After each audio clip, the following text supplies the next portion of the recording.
আমরা ঠান্ডা মাথায় ভাবি না, ঠান্ডা মাথায় ভাবতে হবে, ধৈর্যশীল হতে হবে। ইন্নামা সাবরু ইনদা সাদামাতিল উলা। বিষ্ণু বলেছেন, বিপদের প্রথম ধাক্কায় যে সবর ধারণ করতে পারে সেই তো সবুর। এজন্য বিষ্ণু দোয়া করতেন, আল্লাহুম্মা জাআলনি সাবুরা, আল্লাহ আপনি আমাকে ধৈর্যশীল বানান। ওয়া জাআলনি শাকুরা, আপনি আমার শুকরগুজার বান্দা বানান। বিশ্বনবীর যে ধৈর্যশীল, বিশ্বনবীর যে শুকরগুজার পৃথিবীর কেউ আছে? কথা বলেন। এমন তাবৎ কোনো অত্যাচার নাই যে অত্যাচার বিশ্বনবীর উপর করা হয় নাই। বিশ্বনবী মক্কার জামিনে যখন দাওয়াত দিতে লাগলেন, ওনারে পাগল বলা হতো, বলা হতো তুমি পাগল, বলা হতো মুহাম্মদ একটা কবি, বলা হতো মুহাম্মদ হচ্ছে গণক। বিশ্বনবী যখন রুকু দিতেন, সিজদায় চলে যেতেন, উটের পচা নারী ভুড়ি এনে বিশ্বনবীর কাঁধে ফেলে রাখা হতো। বিশ্বনবীর গলার মধ্যে রশি ধরে টান দেয়া হতো। কয়েকবার বিশ্বনবীর এই ঘাড়ের এই চামড়া ছিঁড়ে গিয়েছে, একবার চাদর টান দেওয়ার কারণে, আরেকবার রশি টান দেওয়ার কারণে। বিশ্বনবী কিছুই বলেন নাই, ক্ষমা করে দিয়েছেন। যেই মক্কার শত্রুরা বিশ্বনবীকে মক্কা থেকে বিতাড়িত করেছেন, এবং যেই রাতে উনি হিজরত করলেন, মাইগ্রেট করলেন, উনি কেঁদে কেঁদে বারবার মক্কার দিকে ফিরে তাকায়, আবার যায়, আবার ফিরে তাকায়, মাতৃভূমির মায়া ছাড়তে পারছেন না। আর বলছিলেন, মাক্কা তু আহাব্বুল বিলাদ ইলাইয়া, মক্কা আমার কাছে সবচেয়ে প্রিয় শহর। লাউলা উখরিজতু লামা খারাজতু মিনহা, আমার যদি বের করে না দেয়া হতো এই শহর থেকে, আমি কোনোদিন এই শহর থেকে বেরোতাম না। এত ভালোবাসতেন বিশ্বনবী মক্কাতুল মুকাররমাকে। ধৈর্যশীল ছিলেন।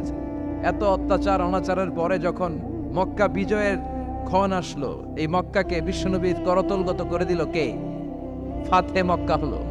বিশ্বনবী চাইলে পিষে পিষে প্রতিটা কাফের মুশরিককে শেষ করে দিতে পারতেন, ঠিক কিনা? কিন্তু বিশ্বনবী বললেন, লা তাসরিবা আলাইকুমুল ইয়াউম ইযহাবু আনতুমুত তুলাকা, কোনো রিভেঞ্জ চলবে না আজকে, কোনো প্রতিশোধ নাই। একেবারে বড় যুদ্ধাপরাধী যারা, মারাত্মক যারা অফেন্স করেছে, তাদেরকে শাস্তির আওতায় আনা হবে, বাকি সবাইকে আমি ক্ষমা করে দিলাম। In the long history of the world, there is no instance of magnanimity and forgiveness which was showed by our beloved Prophet Muhammad when all of his enemies laid under his feet and he forgave them one and all. পৃথিবীর ইতিহাসে এরকম নজির কোথাও পাওয়া যায় না, যাকে এত অত্যাচার করে বিতাড়িত করা হয়েছে, নির্বাসন দেয়া হয়েছে, হিজরতে বাধ্য করা হয়েছে। তিনি যখন ওই শহরকে আবার বিজয় করলেন, কাউকে আঘাত করলেন না, আগুন জ্বালিয়ে শহরটাকে জ্বালিয়ে দিলেন না, ওদের বংশকে নির্বংশ করলেন না, বরং মুচকি হেসে উনি বললেন, যাও ক্ষমা করে দিলাম। কি ধৈর্যশীল ছিলেন। আবার দোয়াও করতেন, আল্লাহুম্মা জাআলনি সাবুরা, আল্লাহ আপনি আমার ধৈর্য বাড়ায় দেন। ওয়া জাআলনি শাকুরা, আপনি আমার শুকরগুজার বানান। ওয়া জাআলনি ফি আইনি সাগীরা, আল্লাহ আমার চোখে আপনি আমারে ছোট বানান। ওয়া ফি আয়ুনিন নাসি কাবীরা, আল্লাহ মানুষের চোখে আপনি আমারে বড় বানান। কি মানুষ ছিল, নিজের চোখে নিজে ছোট থাকতে চাইতেন। আমরা নিজের চোখে নিজের বড় মনে করি, এরকম ডাকাইত আছে না নাই? নিজেরাই নিজে মনে করে কত বড় সাহেব, লাট সাহেব। মান তাওয়াদা তারাফা, এটা হচ্ছে সুন্নাতুল্লাহি ফিল আরদ। মান তাওয়াদা তারাফা, যে নিচে নেমে থাকতে চায় আল্লাহ ওরা টেনে উপরে উঠা, আর যে খালি উঠতে চায়, হিংসা করে অহংকার করে উপরে ঠেলতে চায়, ওরা নিচে নামায় দেয় কে?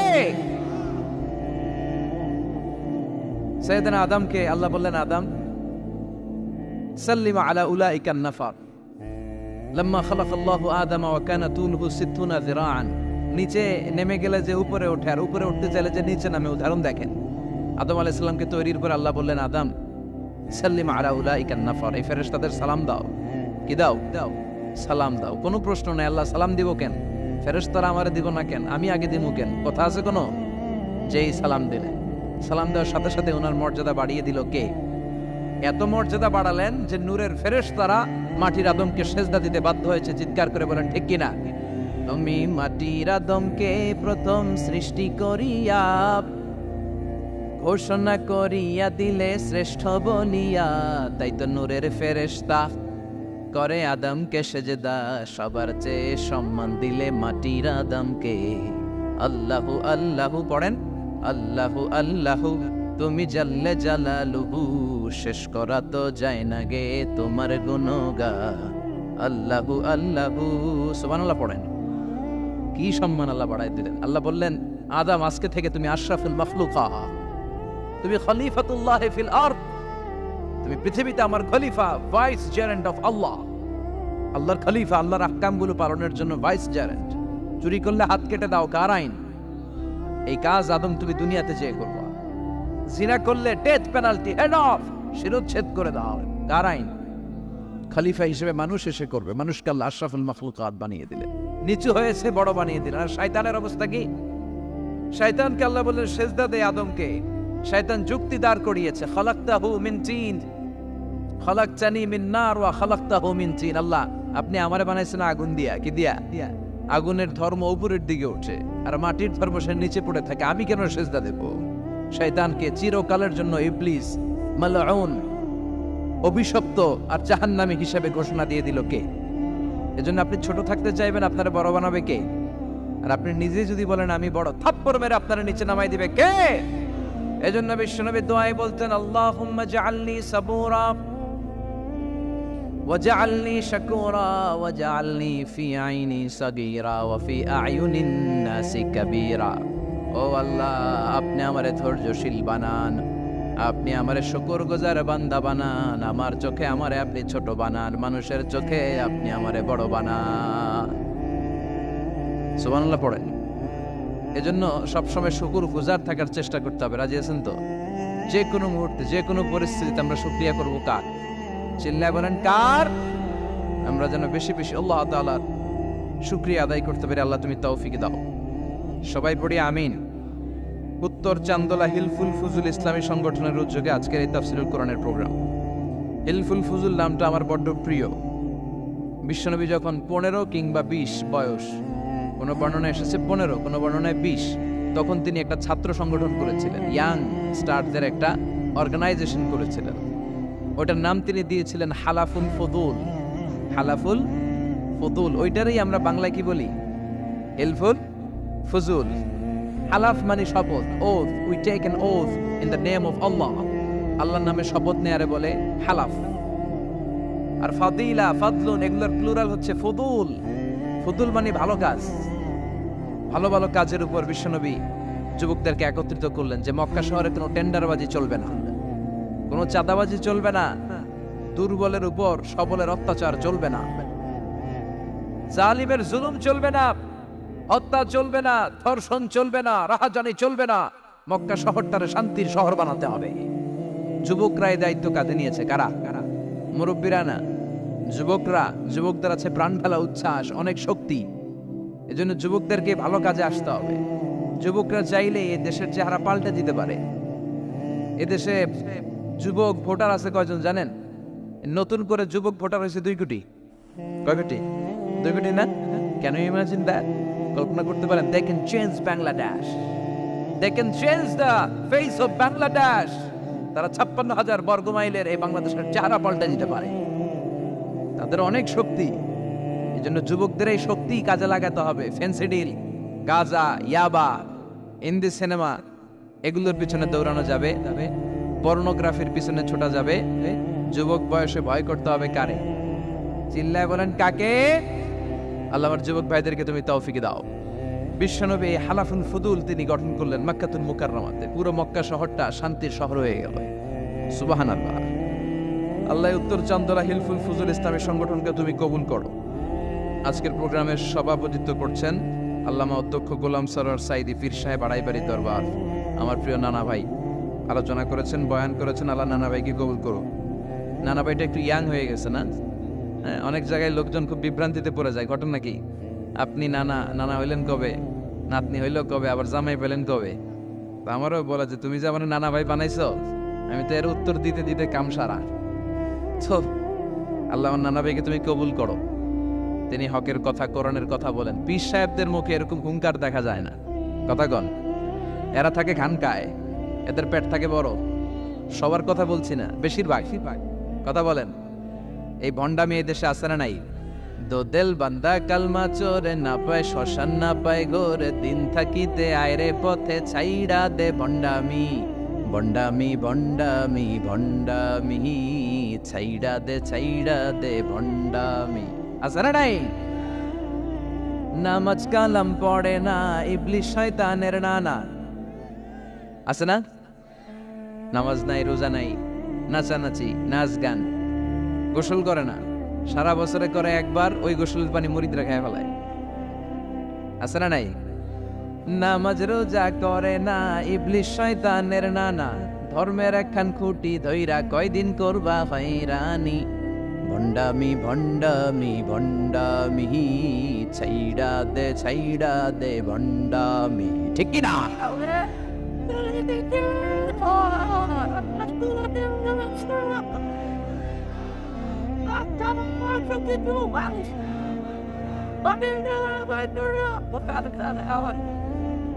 তো এই বন্ড পীর ও পীর, আমার নানা ভাইও পীর। কথা কন, পীরে পীরে পার্থক্য আছে না নাই? পীরে পীরে পার্থক্য আছে, এজন্য পীর চিন্তা হবে। এদেশে এই পাক ভারতে ইসলাম প্রচারে ওলিয়া উলিয়াদের, পীর মাশায়েখদের অবদানের কোনো শেষ নাই, কিন্তু চিন্তা হবে, কোষ্টি পাথর দিয়ে যাচাই করে নিতে হবে। কারণ এই পীরের আদলে অনেক ভণ্ড এই বাংলার জমিন আছে না নাই? এই ভণ্ডদের সাথে আমাদের কোনো সম্পর্ক নাই। ওনার দরবারে আলোচনা হয়, সাইয়্যিদ কামালউদ্দিন জাফরি সাহেব যায়, আমরা যাই, দেশ বরেণ্য ওলামায়ে কেরামরা যায়, যারা হকের কথা বলে, যারা কোরআন সুন্নাহর আলোকে বলে, কোনো ভণ্ডামি নাই। যাবেন, প্রতি বছর যাবেন। এরপর ওই যে কেরাত সম্মেলন হবে না এবার 17 ফেব্রুয়ারি, আমার প্রোগ্রাম যশোর। আমাকে অনেক বলেছিল থাকতে পারলে আমিও কোরআন নিয়ে কিছু কথা বলে আসতে পারতাম, শুনে আসতে পারতাম কারীদের তেলাওয়াত। যাবেন আপনারা, দাওয়াত করে দিলাম। আল্লাহ আজকের সভাপতিকে তুমি কবুল করো। তারপরে আজকে কথা বলেছে মাওলানা রফিকুল ইসলাম ভুইয়া সাহেব, আমাদের সভাপতি সিরাতুন নবী ফাউন্ডেশনের চান্দোলার। না, রফিক ভাইয়ের চেনেন এমন কেউ নাই, এজন্য আর কিছু বলতেছি না তার নামে। আল্লাহ রফিক ভাইয়ের তুমি কবুল করো। গোলাম কবির চৌধুরী আল আজহারি আসতে পারে নাই, আমার বন্ধু মানুষ, একসাথে পড়াশোনা করেছি। এরপর আমার এক মিতা মিজানুর রহমান আতিকি আমার আগে আলোচনা করেছে, আল্লাহ তাকেও তুমি কবুল করো। সালাত নিয়ে কথা বলতেছিলেন। সালাত আউয়ালু মা ইউহাসাবু বিহিল আবদু ইয়াউমাল কিয়ামাতি আস-সালাহ, কিয়ামতের দিন সর্বপ্রথম হিসেব নেওয়া হবে নামাজের, সালাতের। সালাত চিনেন তো? কুরবানির গোশত খাওয়ার মাঝখানে যেটা খায় ওইটা, হ্যাঁ, এটারে বাংলায় আমরা নামাজ বলি। কি বলি? নামাজ। বিশ্বনবী ইন্তেকাল করবেন, রূহ বের হয়ে যাচ্ছে, 2-3টা শব্দ বললেন, এর মধ্যে একটা ছিল সালাত। আর সালাত, উম্মতেরা নামাজ, নামাজ, নামাজ ছেড়ে দিও না। ওমা মালাকাত ঈমানুকুম। মানুষ ইন্তেকালের আগে শ্বাস বের হয়ে যাচ্ছে, রূহ চলে যাচ্ছে, ওই মুহূর্তে কি জরুরি কথা বলে নাকি ফালতু কথা বলে? সবচেয়ে জরুরি কথাটাই তখন সে বলে যায়, ঠিক কি না? কথা বলেন। বিষ্ণু বলেছিলেন নামাজ। তাহলে এই সালাতের গুরুত্ব আছে না নাই? সর্বপ্রথম এই সালাতের ব্যাপারে in the day of judgement আমাদেরকে প্রশ্ন করবে কে? সালাতে কায়েম করো, সালাতে কায়েম করো, হবে সম্মানী তুমি, হবে জান্নাতি তুমি, হবে সম্মানী তুমি, হবে জান্নাতি তুমি। দিবে কাল হাসরে শীতল ছায়া হারশে আজিম, রব্বিয়াল আলা রব্বিয়াল আযীম, রব্বিয়াল আলা রব্বিয়াল আযীম। সুবহানাল্লাহ পড়ে। এজন্য নামাজ, নামাজ, এই নামাজ যাতে মিস হয়ে না যায়। সব মিস হতে পারে, নামাজ মিস হতে পারে না। আল্লাহ তুমি বুঝার তৌফিক দান করো। সাইয়েদনা মুসা আলাইহিস সালাম অত্যন্ত রাগী ছিলেন। উনি একবার এক থাপ্পড় মেরে ফেরাউনের বাবুর্চিকে দুনিয়া থেকে বিদায় করে দিয়েছেন। আরেকবার আরেক থাপ্পড় মেরে সাইয়েদনা মালাকুল মাউতের চোখ বন্ধ করে দিয়েছিলেন। উনি রেগে গেলে ওনার মাথার চুলগুলো ওনার টুপি ভেদ করে উপরের দিকে এরকম খাড়া হয়ে দাঁড়িয়ে যেত। মাঝে মাঝে এরকম শক্ত লোকের দরকার আছে না নাই? কয়েকটা ক্যারেক্টার আছে, যেমন সাইয়েদনা ওমরে ফারুক, সাইয়েদনা মুসা আলাইহিস সালাম, ওনাদের মুখের চেয়ে লাঠি চলতো বেশি। মাঝে মাঝে লাঠি চালানোরও দরকার আছে না নাই? আদবের লাঠি সবসময় মাচায় তুলে রাখলে চলবে না। ওমরে ফারুকের এমন হাইবাত ছিল, বিষ্ণুনবীর স্ত্রীরাও ওমরে ফারুককে ভয় পেত, মুনাফিকরা ওমরে ফারুককে ভয় পেত, এমনকি শয়তানও ওমরে ফারুককে ভয় পেত। বিষ্ণু বলতেন, ইয়া ওমর মা সালাকা শাইতানু সালিকান ফাজ্জান ইল্লা সালাকা ফাজ্জান গায়রা ফাজ্জি। ওমর, শয়তান যদি তোমারে কোনো রাস্তা দিয়ে হাঁটতে দেখে, শয়তান ওই রাস্তা রেখে দিয়ে অন্য রাস্তা দিয়ে হাঁটে।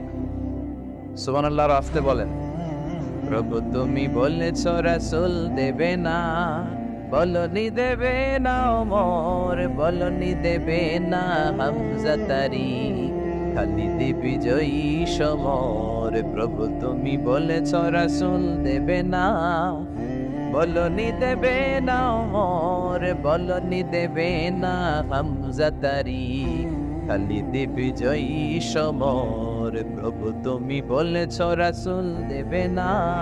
আল্লাহু আকবার পড়েন। কি ওমরে ফারুক, মুনাফিকরা ভয় পাইতো, বিশ্বনবীর স্ত্রীরা ওনারা দেখে ভয় পেতেন, শয়তানও ভয় পেত। ওমরে ফারুকের অভ্যাস ছিল মুখের আগে লাঠি চলতো বেশি। সুবহানাল্লাহ পড়েন। আমরা যারা ইমাম সাহেব তারা একামত হলে কেবলামুখী হয়ে দাঁড়ায় থাকি না? একামত চলতেছে, ইমাম সাহেব কোন দিকে দাঁড়ায় থাকে? কেবলামুখী। ওমরে ফারুক মুসল্লিদের দিকে হয়ে দাঁড়ায় থাকতেন, আর হাতে থাকতো একটা লাঠি। কি থাকতো? কাতারকে বাঁকা করতেন, পিঠায় সোজা করে দিতেন, এই সোজা করো, ইস্তাউ আকিমু সুফুফাকুম ওয়া'তাদিলু। এই ছিলেন ওমর। এজন্য বিশ্বনবী বলতেন আশাদ্দুহুম ফি আমরিল্লাহি ওমর, আল্লাহর দ্বীনকে আল্লাহর জমিনে বাস্তবায়নের জন্য সবচেয়ে কঠোর সাহাবী হচ্ছে ওমর। সবাই আবু বকরের মতো হলে চলবে। আরহামু উম্মতি আলা উম্মতি আবু বকর, আমার উম্মতের মধ্যে সবচেয়ে রহম দিলের সাহাবী হচ্ছেন আবু বকর। সাইয়েদনা আবু বকরের দিলটা, হৃদয়টা এত নরম ছিল, উনি যখন নামাজে দাঁড়াতেন উনি কান্নার কারণে তেলাওয়াতের আওয়াজ পিছনে মুসল্লিরা শুনতে পেত না। রজুলুন আসিফ, কোমল হৃদয়ের মানুষ, এত ভদ্র হৃদয়ের মানুষ, এত প্রিয় ছিলেন আল্লাহ তাআলার কাছে। বিশ্বনবী মেরাজ থেকে যখন আসলেন, এসে ঘটনা বর্ণনা শুরু করলেন, আমি মক্কা থেকে ফিলিস্তিন গিয়েছি, ফিলিস্তিন থেকে দূর পাহাড়ে উঠেছি, সেখান থেকে 7 আকাশ পাড়ি দিয়ে আল্লাহর আরশে গিয়েছি, জান্নাত জাহান্নাম দেখেছি, আবার ফজরের আগে ফিরে এসেছি। আবু জাহেল, উতবা, সাইবা, ওয়ালিদ ইবনে মুগিরা জানতে, ওরা কয় এতদিনে একটা পাইছি, একটা ইস্যু পাইছি, এই ইস্যু দিয়া মুহাম্মাদের বিরুদ্ধে যত বদনাম রটানো যায় আমরা রটাবো।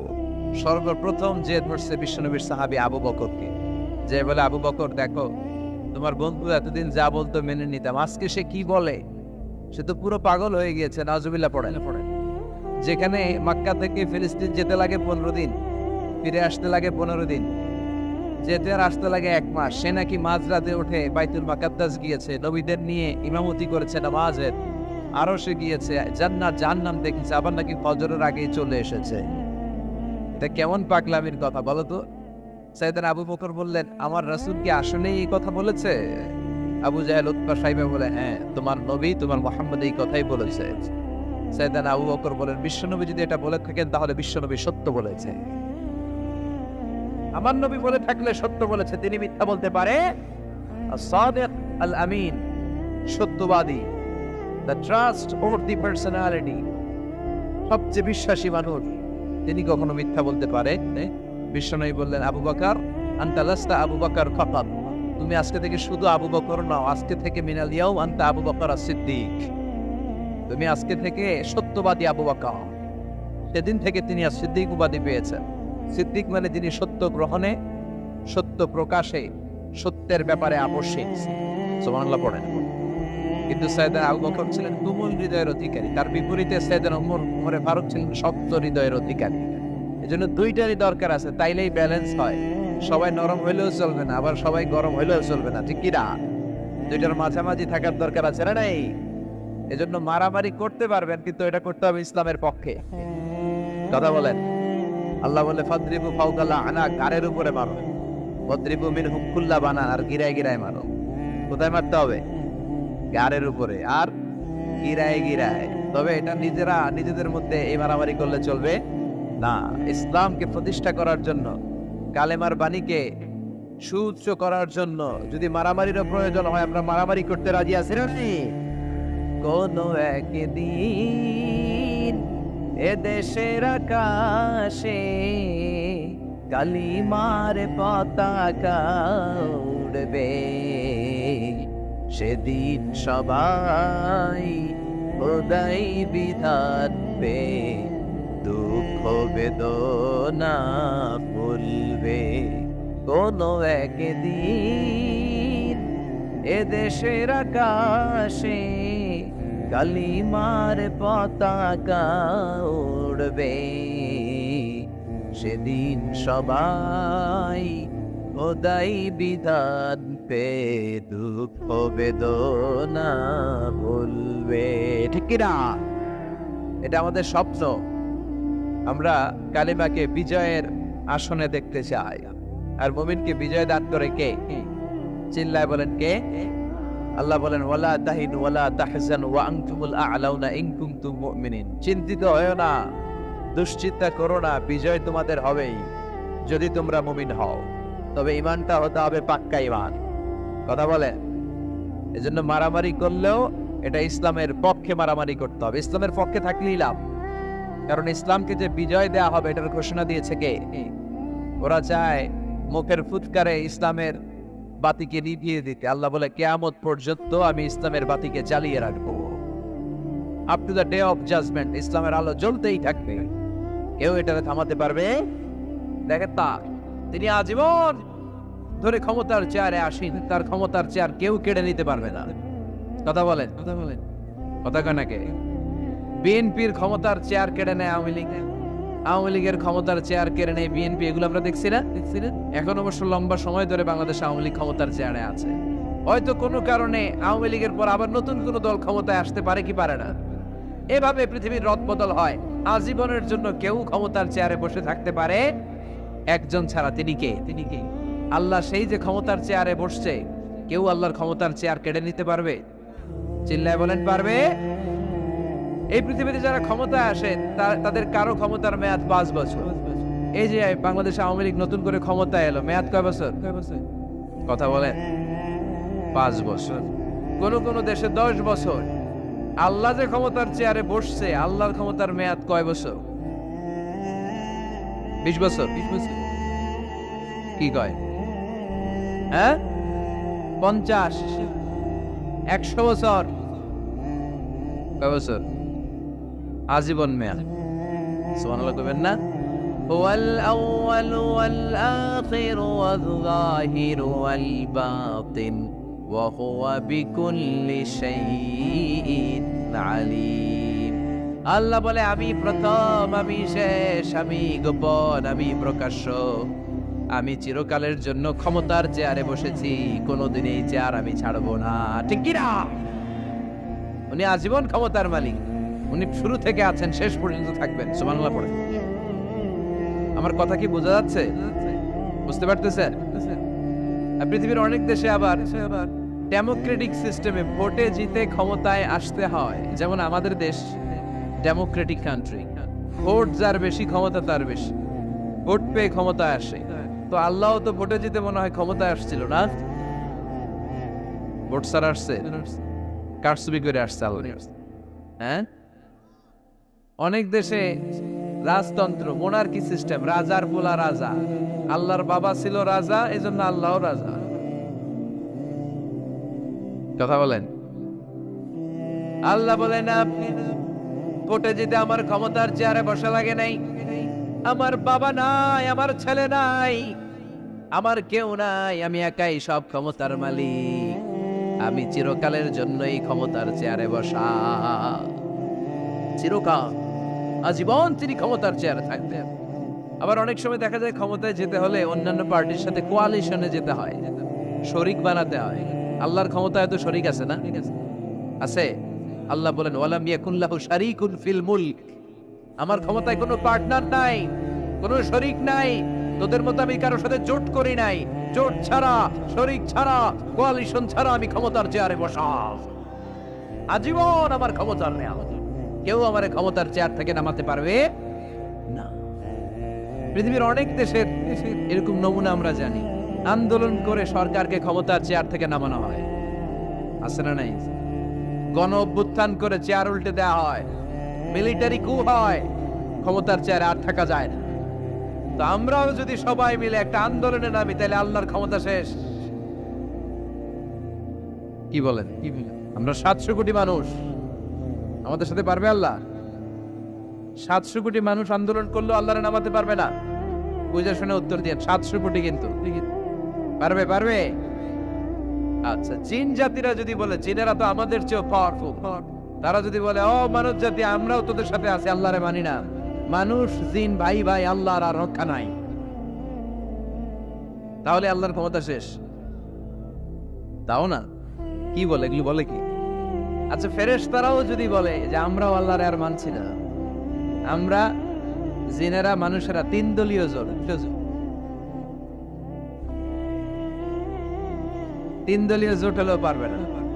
আল্লাহ বলে গোটা বিশ্বের সবাই মিলে যদি আমার বিরুদ্ধে আন্দোলনে লেগে যাস, আমার ক্ষমতার 1 ইঞ্চিও কমাতে পারবি না। এজন্য রব্বুল আলামিন বলেন, তাবারাকাল্লাযী বিয়াদিহিল মুলকু ওয়া হুয়া আলা কুল্লি শাইইন কাদির। সুবহান সেই সত্তা যার হাতে ক্ষমতা, ক্ষমতা কার হাতে? ওয়া হুয়া আলা কুল্লি শাইইন কাদির, তিনি সব বিষয়ের উপর ক্ষমতাবান। তিনি কে? তিনি চাইলে পাহাড়কে দরিয়া করতে পারে, তিনি চাইলে দরিয়াকে পাহাড় করতে পারে, তিনি চাইলে ধনীকে গরিব করতে পারে, গরিবকে ধনী করতে পারে, তিনি চাইলে সম্মানিতরে অপমানিত করতে পারে, আবার চাইলে অপমানিতরে সম্মানিত করতে পারে। তিনি কে? ফাআলুন লিমা ইউরিদ, তিনি যা ইচ্ছা তাই করতে পারেন। তার কাছ থেকে জবাবদিহিতা করার কেউ নাই, তিনি সবার কাছে জবাবদিহি চায়। চিল্লায় কোন ঠিক কিনা? সে আল্লাহ বললেন, সুবহান সত্তা যার হাতে ক্ষমতা, তিনি সব বিষয়ের উপর ক্ষমতাবান। এজন্য আমাদের মনে রাখতে হবে আমাদের কোনো ক্ষমতা নাই, ক্ষমতার মালিককে। আর কোনদিন বাগেরহাটের ভাইয়েরা জনগণ সকল ক্ষমতার উৎস, এই কথা বলবেন? মনে থাকবে? তাহলে আওয়াজ করে বলেন তো, সকল ক্ষমতার উৎস কে? সবকিছু করতে পারে কে? সব ক্ষমতার মালিক আল্লাহ। অনেক কথা আল্লাহ 30 আয়াতে বললেন, কয়টা বলবো? কিছু দূর যে আল্লাহ বলা শুরু করলেন, ওয়ালাকাদ যায়্যানাস সামাআদ দুনিয়া বিমাসাবিহা ওয়া জাআলনাহা রুজুমাল লিশ-শায়াতিন। সুবহানাল্লাহ পড়েন। আল্লাহ বললেন, আমি নিকটবর্তী আকাশটারে তারা দিয়ে, আলো দিয়ে, মোমবাতি দিয়ে আলোকিত করেছি। I have beautified the closer skies with light and candles. আমি তারা দিয়ে নিচের আকাশটাকে সুশোভিত করেছি। তারা দিয়ে আমাদের আকাশটারে, মহাশূন্যটারে সুশোভিত করেছে কে? তারা চেনেন? চেনেন না? খালি আকাশের দিকে রাতে তাকালে কি দেখা যায়? তারা। রাতের বেলা তারার মেলা। এখন তো লাইটিং ফাইটিং এর যুগ, তারা চেনা যায় না। আগের লোকেরা তারা না দেখে কিছু করতে পারতো না। আগের মুরব্বীরা তারা দেখলেই বুঝতো কয়টা বাজে, ঘড়ি লাগতো না।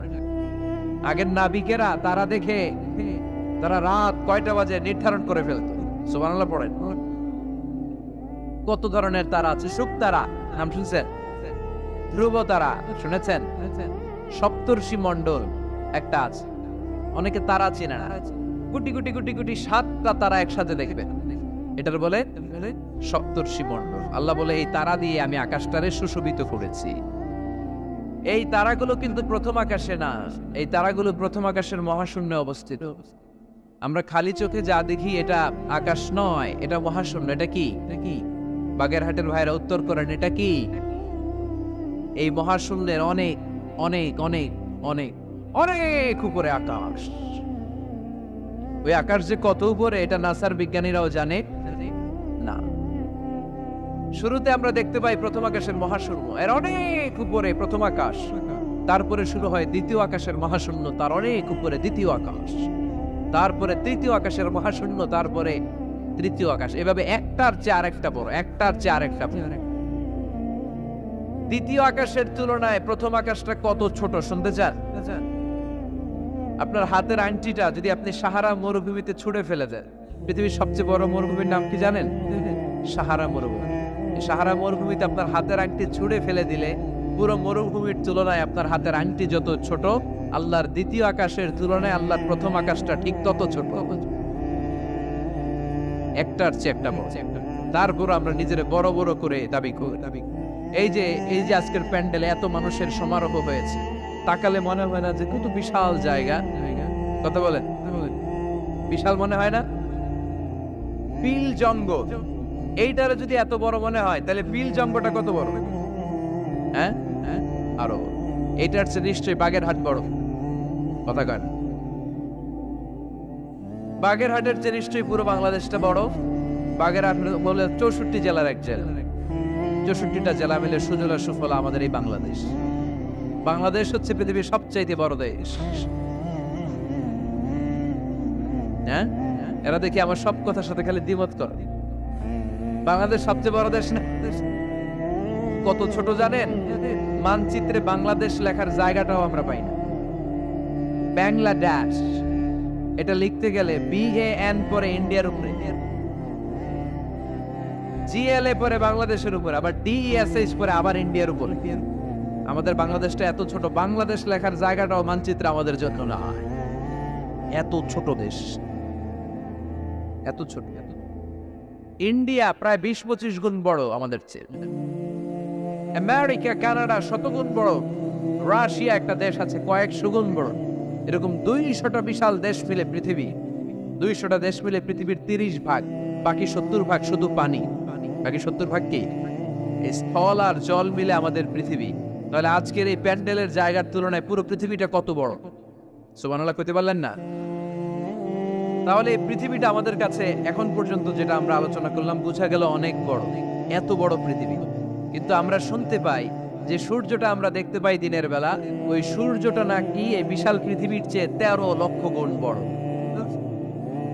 চিন্তা করতে পারেন? খালি তো মাথা নাড়াইতেছেন। আসলে কি আমরা চিন্তা করতে পারি?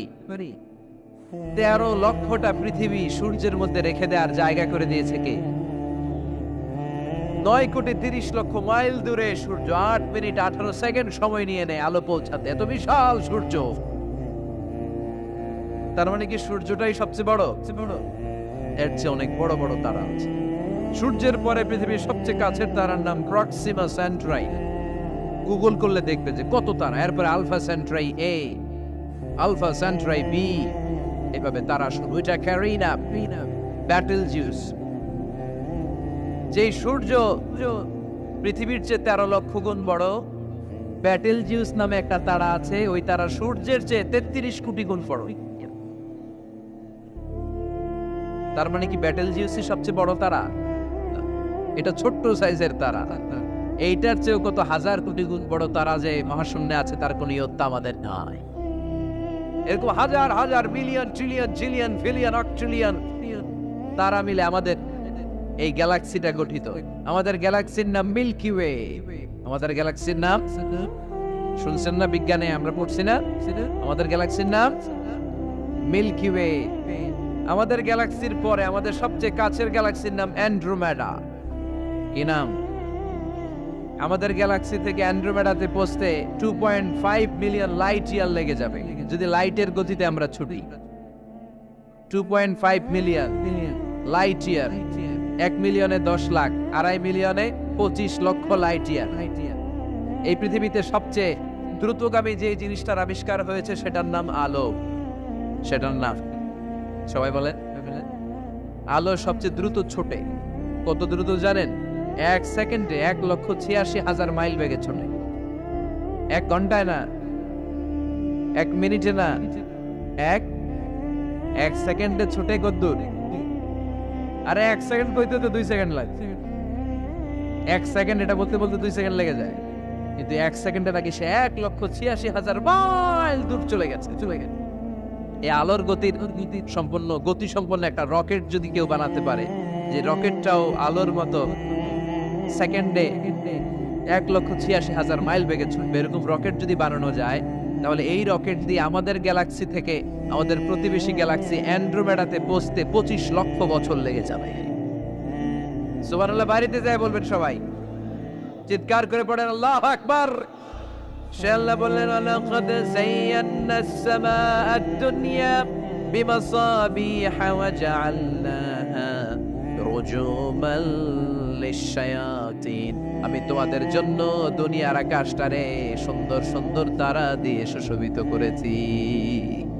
এরকম বিশাল বিশাল তারা, দেখতে তো মনে হয় ছোট্ট একটা ডটের মতো না, একটা ফোঁটার মতো মনে হয় না তারাগুলা? এত বিশাল বিশাল তারা মহাশূন্যে রেখেছে কে? চিল্লায় বলেন কে? এরপরে এই সূরার মাঝে মাঝে এসে আল্লাহ বললেন, হুয়াল্লাযী জাআলা লাকুমুল আরদা যালুলান ফামশু ফি মানাকিবিহা ওয়া কুলু মির রিজকি ওয়া ইলাইহিন নুশুর। আল্লাহ বলে আমারে তোরা চিনিস না, চিনে নে, আমি হলাম এমন সত্তা, আমি তোমাদের জন্য জমিনটারে সমতল বানিয়ে দিয়েছি, তাই যেখানে মন চায় তোমরা সুন্দর করে হেঁটে হেঁটে যেতে পারো। তার মানে এই নয় যেখানে খুশি সেখানে যাবা, শেষকালে আমার দিকে ফিরে আসতে হবে, ঠিক কি না? মিনহা খালাকনাকুম ওয়া ফিহা নুঈদুকুম ওয়া মিনহা নুখরিজুকুম তারাতান উখরা।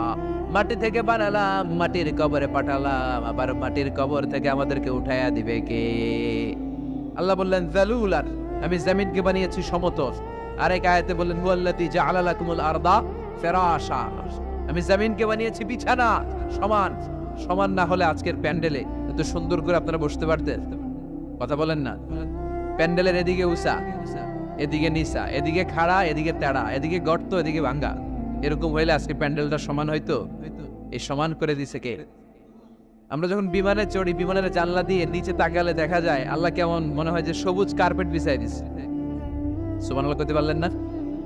আবার আল্লাহ বলে সবুজ কার্পেট দেখে মনে করো না যে তোমরা বেঁচে গেলা, এই সবুজ কার্পেটের ভেতরে আগুন আছে না নাই?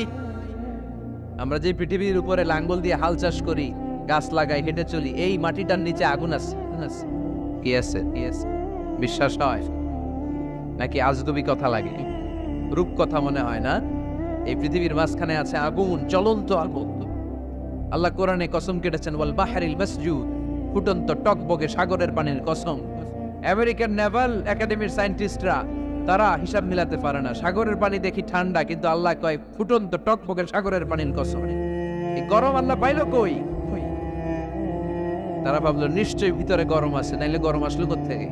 দেখি তো কোরআনের কথা সত্য কিনা। তারা সব সময় কৌতূহলী, এই কৌতূহলই তাদেরকে মহাবিশ্বের সুপার পাওয়ারের আসনে আসীন করেছে।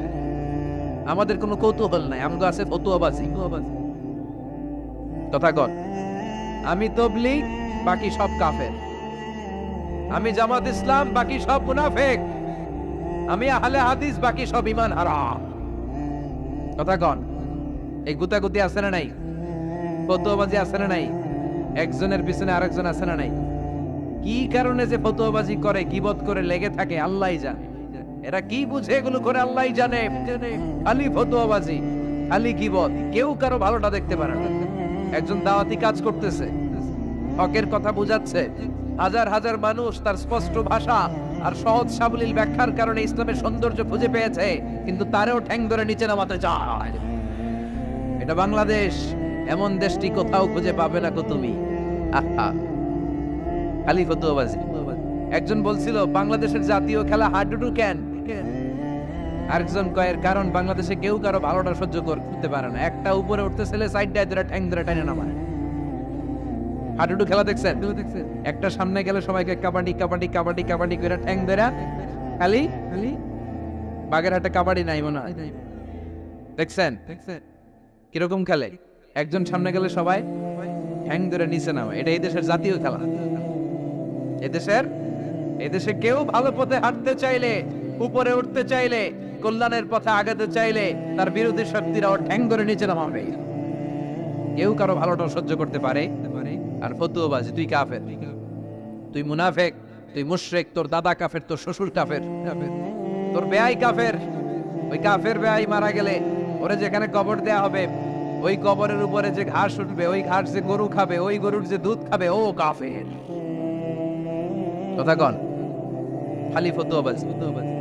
এই ফতুয়াবাজি থেকে আল্লাহ তুমি আমাদেরকে বাঁচাও। আমরা যেন হৃদয়টা প্রশস্ত করে একে অপরকে মুসলিম ভাই মনে করে বুকে টানতে পারে। আমরা খালি পিছাই, সর। বিশ্বনবী আসছে কাছে টানার জন্য, আমরা খালি পিছাই, খালি অন্যের দোষ খুঁজি। নিজের মধ্যে যে কত দোষ, নিজের মধ্যে দোষের শেষ নাই, ওইদিকে কোনো চিন্তা নাই। তো মক্কায় সবচেয়ে বড় কুস্তিগিরের নাম ছিল রুকানা। কি নাম? সাহাবারা বিশ্বনবীকে কখনো রুকানার কাছে যেতে দিত না। সাহাবারা ভাবতো বিশ্বনবী যদি রুকানার দরবারে যায় আর রুকানা যদি বক্সিং মেরে বসে, তাহলে বিশ্বনবীর মানিজ্যত নিয়ে টানাটানি। কিন্তু বিশ্বনবী তো শুধু সিলেক্টেড কিছু পার্সোনালিটিদের জন্য নবী হয়ে আসেননি। ওমা আরসালনাকা ইল্লা রাহমাতাল লিল আলামিন। I have sent you as a mercy for the whole world, for the entire universe. ও নবী, আমি আপনাকে গোটা বিশ্বের জন্য রহমত আর বরকত করে পাঠিয়েছি। তো বিশ্বনবী একদিন ফজরের সালাত শেষে লুকিয়ে লুকিয়ে মক্কার সবচেয়ে বড় বক্সার ছিলেন তো বিশ্বনবী তো as a mercy for the entire universe, গোটা বিশ্বের জন্য রহমত, তিনি মক্কার সবচেয়ে বড় বক্সার রুকানার কাছে চলে গেল। যে বলল, রুকানা আসলিম তাসলাম, ইসলাম মানো শান্তিতে থাকবা, দুনিয়ায়ও থাকবা আখিরাতেও থাকবা, সুবহানাল্লাহ পড়েন। রুকানা বলে, না আব্দুল্লাহর বেটা মোহাম্মদ, আমি তো কালিমা পড়বো না, যদি বক্সিং খেলে আমারে হারায় দিতে পারো তাইলে কালিমা পড়ো। বিশ্বনবী বললেন, আমি তো বক্সিং খেলি না রে বাপ। রুকানা বলল, তাহলে আমিও কালিমা পড়ি না। বিশ্বনবী রাজি হলেন অবশেষে। ভাবলেন, আমি বক্সিং খেললে একজন যদি জাহান্নাম থেকে জান্নাতি হয়, বক্সিং খেললে সমস্যা কই? কি রহমতের নবী, কি অ্যাটিটিউড, কি পজিটিভনেস, কি প্রোঅ্যাক্টিভনেস, অলওয়েজ প্রোঅ্যাক্টিভ। সব সময় ইতিবাচক চিন্তা করতে হবে। নেতিবাচক চিন্তা কারে বলে বিশ্বনবী জানতোই না, সুবহানাল্লাহ পড়েন। বিশ্বনবী রাজি হলেন। এবার বক্সিং খেলার পালা। রুকানা হাফ প্যান্ট পরে গায়ের মধ্যে জাইতুনের তেল মেখে এভাবে লাফাচ্ছে। আপনারা রেসলিং খেলা দেখছেন? তেল মেখে পজিশন নেয় মারার জন্য প্রতিপক্ষকে। তো বিশ্বনবী তার পজিশন নেয় না, বিশ্বনবী দাঁড়িয়ে আছেন। রুকানা বলল, মোহাম্মদ, আমি লাফাচ্ছি, তুমি লাফাও না কেন? তুমিও লাফাও।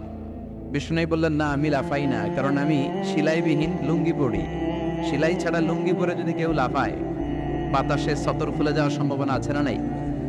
কি লাজুক নবী ছিলেন, কেউ বিশ্বনবীর লজ্জাস্থান জীবনেও দেখে নাই। হালিমাতুস সাদিয়ার বাড়িতে যখন বিশ্বনবী থাকতেন, হালিমাতুস সাদিয়া 5 বছর এই কুরাইশি মুহাম্মদ ছেলেটাকে লালন পালন করেছে। হালিমাতুস সাদিয়া বললে, এই 5 বছরের ব্যবধানে কোনোদিন কুরাইশি মুহাম্মদরে কাঁদতে দেখি নাই। ক্ষুধা পেলেও ছেলেটা কাঁদতো না, ব্যথা পেলেও কাঁদতো না, শুধু লজ্জাস্থানের জায়গা থেকে কাপড়টা সরে গেলে শিশু মুহাম্মদ চিৎকার দিয়ে উঠত। এবার মারামারির পালা। রুকানা বলে, মোহাম্মদ তুমি মারো। বিশ্বনবী বললেন, তুই মার, কারণ আমি মারলে ওই মায়ের হজম করার ক্ষমতা তোর নাই। বিশ্বনবীর এক হাতে জান্নাতে 40 জনের শক্তি ঢুকায় দিছে কে? তো বিশ্বনবী মাইট দিলে এটাও হজম করতে পারবে?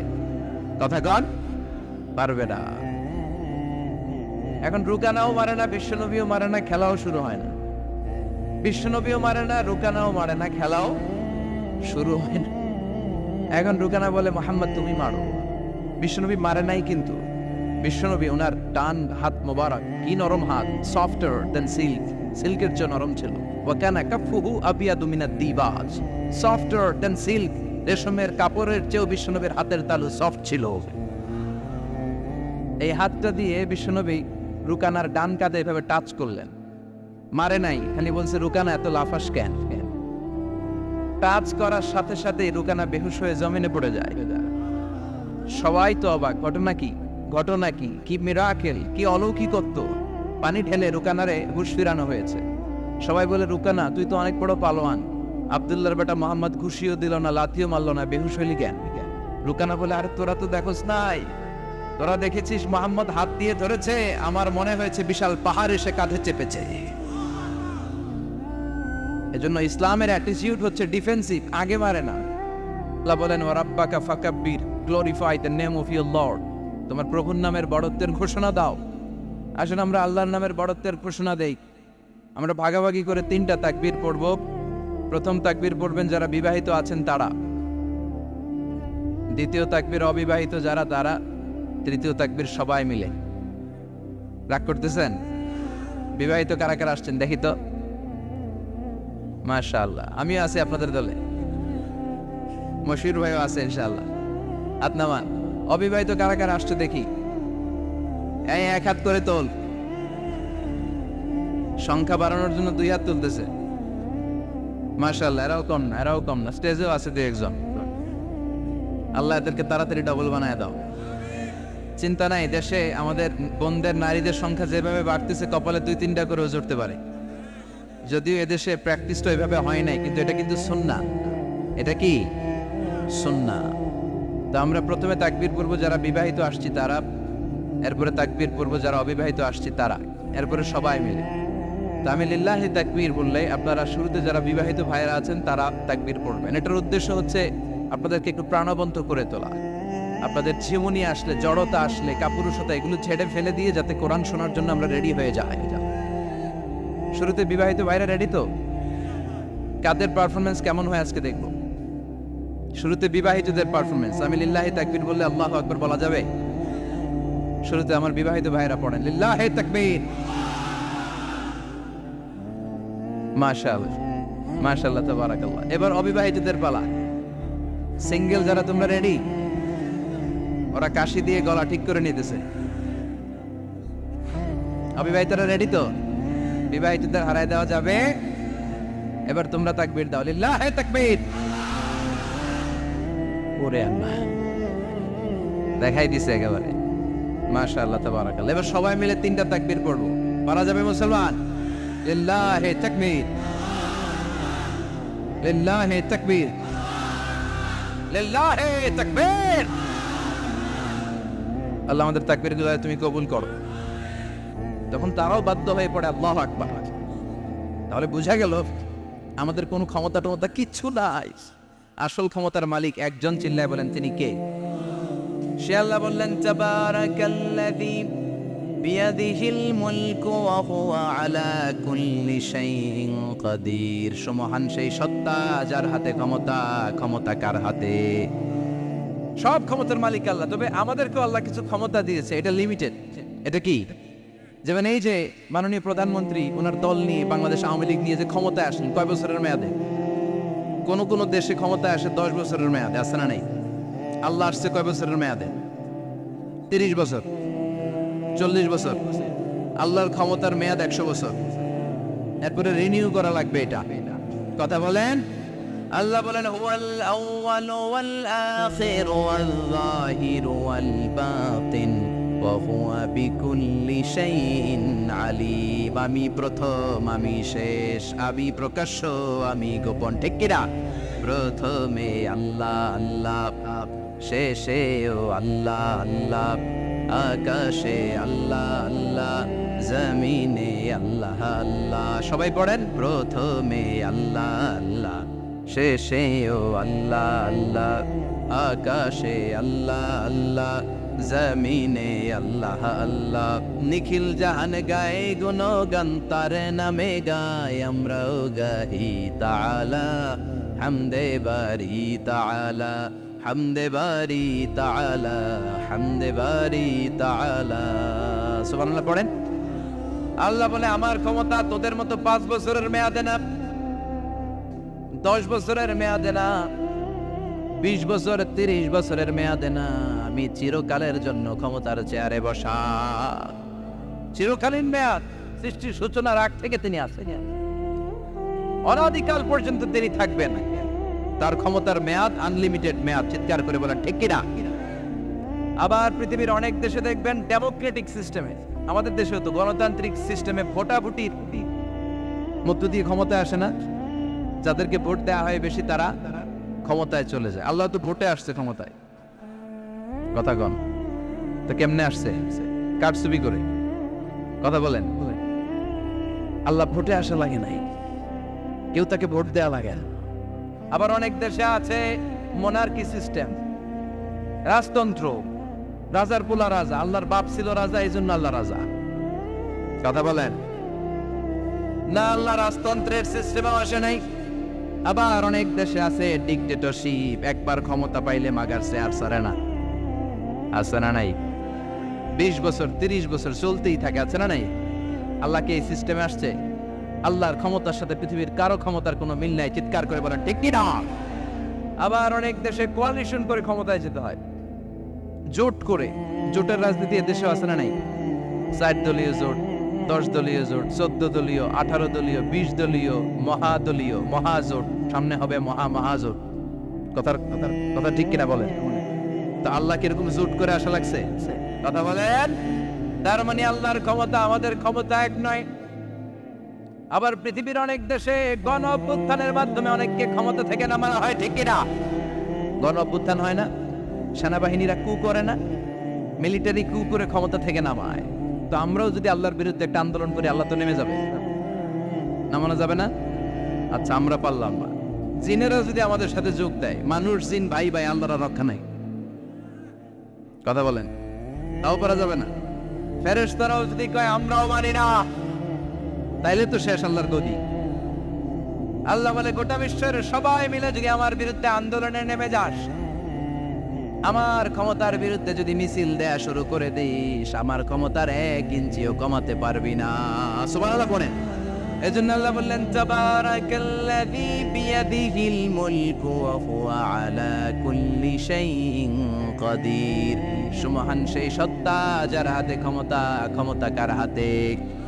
আবার দেখবেন পৃথিবীর অনেক দেশের রাজা সিস্টেম, যেখানে বয়সের ভাড়া যখন নুজ্জ হয়ে যায়, 80-90 বছর বয়স হয়ে যায়, স্বেচ্ছায় ক্ষমতা ছেড়ে দেয়, ছেড়ে দিয়ে রিটায়ারমেন্টে যায়।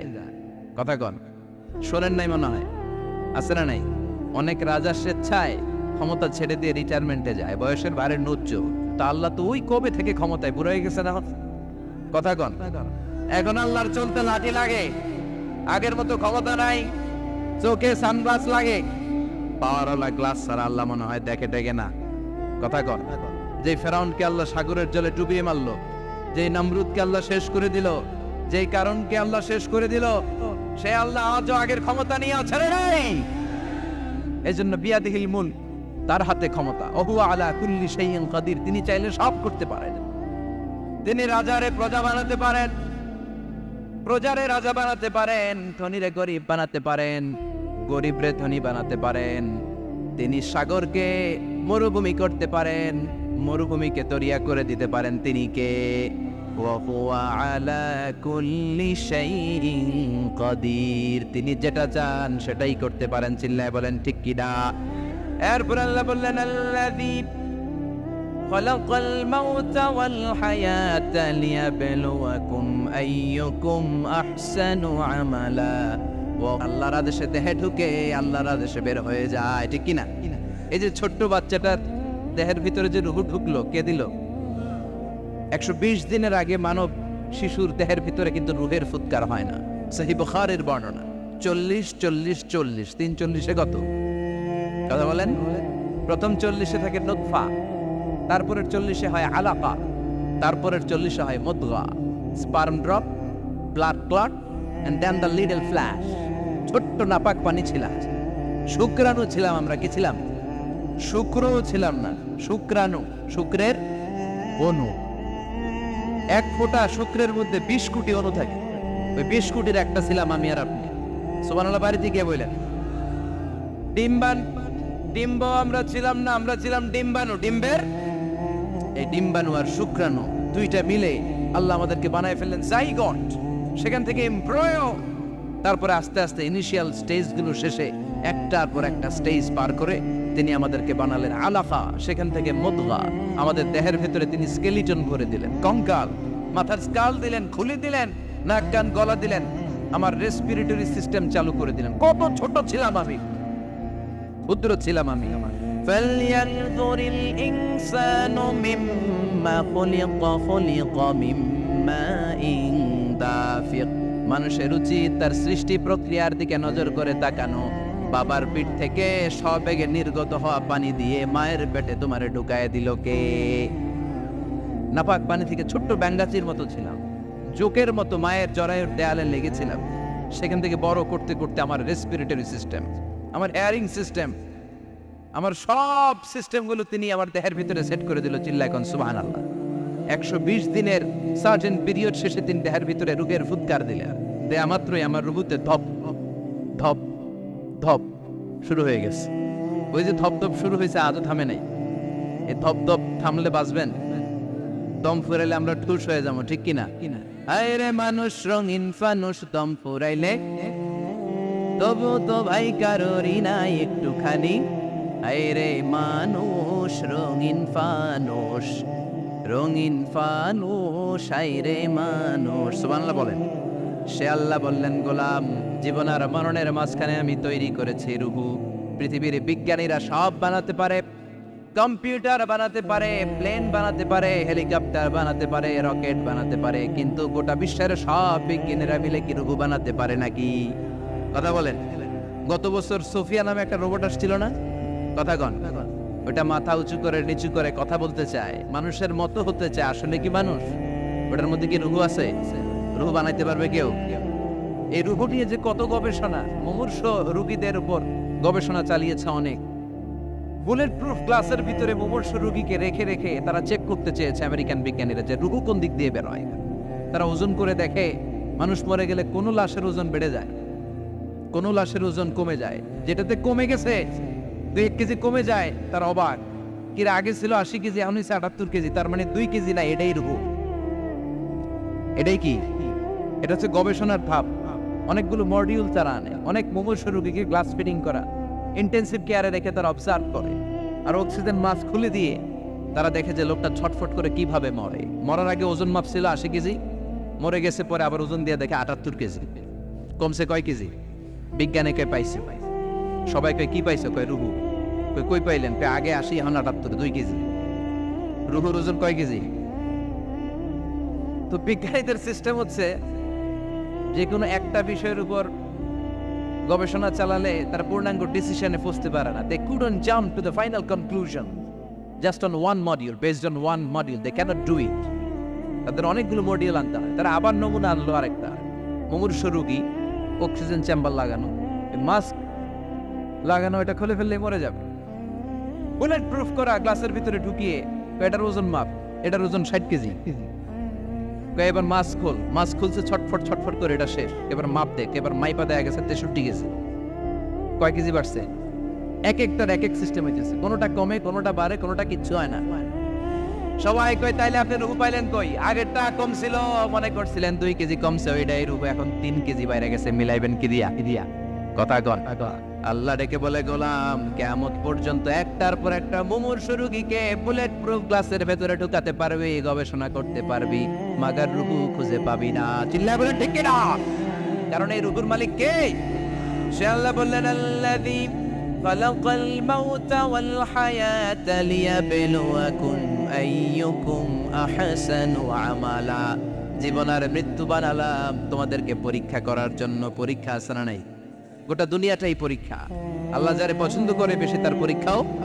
আশাদ্দুন নাসি বালাআন আল আম্বিয়া। এই পৃথিবীতে আল্লাহ সবচেয়ে বেশি বালা মুসিবত দিয়ে পরীক্ষা করেছেন নবীদের। কারণ নবীরা আল্লাহর কাছে কম প্রিয় না বেশি প্রিয়? যেহেতু প্রিয় বেশি, পরীক্ষাও। এজন্য মুমিনের উপর যদি পরীক্ষা আসে, মুমিনের উপর যদি অত্যাচার আসে, মুমিনের উপর যদি ধৈর্যের পরীক্ষা আসে, জেল জরিমানা আসে, মুমিন ওইটারে ভয় পায় না। মুমিন ভয় পায় একজনকে। চিল্লায় বলেন তিনি কে? কারণ আল্লাহর ঘোষণা, ওয়ালা তাহিনু ওয়ালা তাহজানু। ঘোষণাটা কার?